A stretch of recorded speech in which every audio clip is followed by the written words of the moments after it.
It was difficult and long. It was a long process. It started a few years ago. Alessandro wasn't even a dad when we started.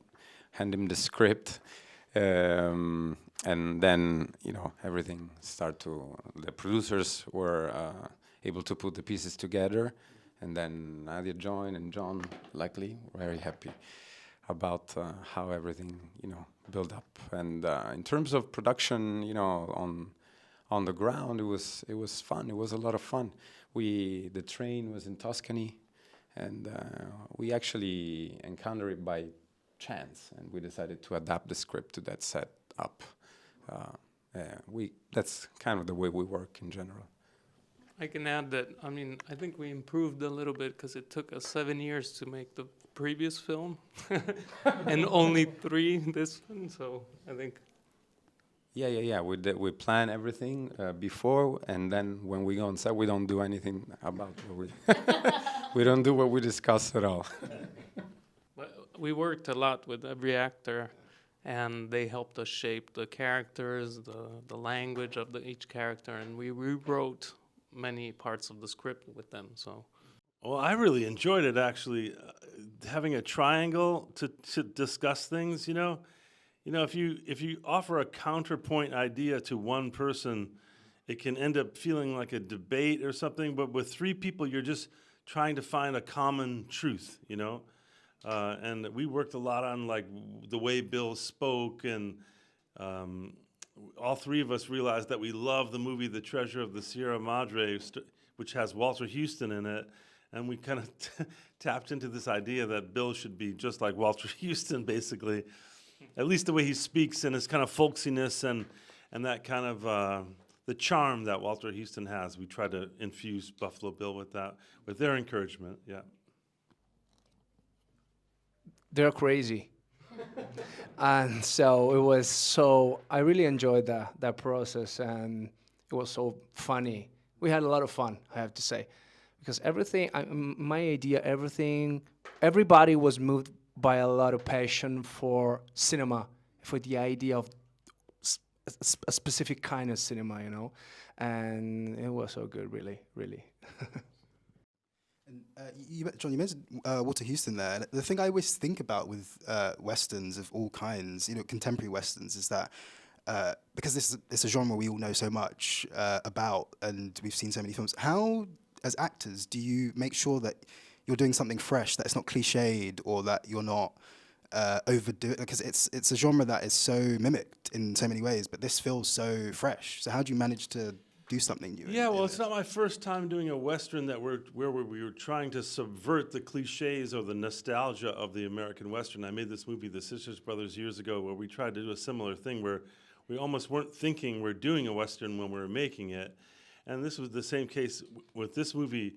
I thought it was really interesting to take a patriarchal figure of the American West, like Buffalo Bill Cody, who I actually, when I was a kid, I thought was an imaginary character. I didn't even realize it was a real person because he was so much bigger than life, and his stories were always so wild.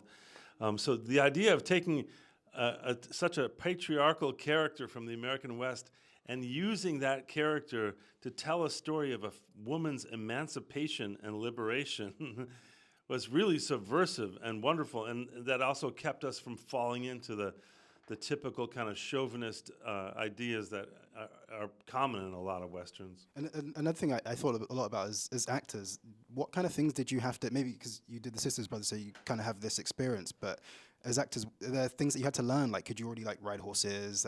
Did you know how to shoot a weapon correctly? What kind of training did you have to do for this film? Nadia? Yeah, what kind of training did you have? I wouldn't say I'm good at riding horses, but I have to say that I still improved a lot because I didn't do that. I've never done it before, so I was really happy to discover. Also, riding on set, it's different. And actually, I'm playing someone who doesn't know how to ride, but I needed to do a little bit in order to do that. It's harder to be a passenger on a horse than it is to be the rider, isn't it? You're just kind of holding on for dear life back there. I was going to fall every 2 minutes because I was behind him and he was going super super fast because he loved to do that. But otherwise, also it's the language because I learned Italian and even English. I didn't act in another language before, and it's something else. You can know how to speak a little bit, but to act, you need to be in the present, and it's not only just acting, it's understanding how a set is going, what's happening, because sometimes some things are said and if you don't understand, you lost. So I learned the language, and it was a great challenge. Well, for me, I love when I have the opportunity to play a character that is outside of my comfort zone. No, this movie was completely outside that. I was not able to deal with horses in the beginning at all. Now I am, and this is kind of miracle because I had like 3 months to do that. But at some point, something happened, and I remember that in my mind I knew that at some point I had to be believable in riding horses. So it was really in my mind that. And it happened. It was so good. A lot of people helped me in the process. They were so important, I have to say. And I really love to feel the sensation of being connected with the ground, with the mud, and all that stuff. Something that is not in my mind as a routine, as my life. As far as if I can go really far, I feel safe about being believable in playing somebody else. This is so good for me in my mind, and the movie was great about that. You know, it's funny about riding horses because there's a temptation for people to think, well, I know how to ride a horse, like you know how to drive a car, because all cars are essentially the same. But when you're riding horses, you have to learn to ride this horse. And it's so surprising what a personal relationship it is. And you have to really get that animal to trust you, and to you have to be confident in front of them, even though you're scared to death. So I did it by giving apples to my horse all the time. I just bribed Brigantine every day. Yeah. The film was shot nearby Rome, in the Lazio region, just 1 hour south of Rome, and in Rome also the Volvo show, and then a little bit in Tuscany also.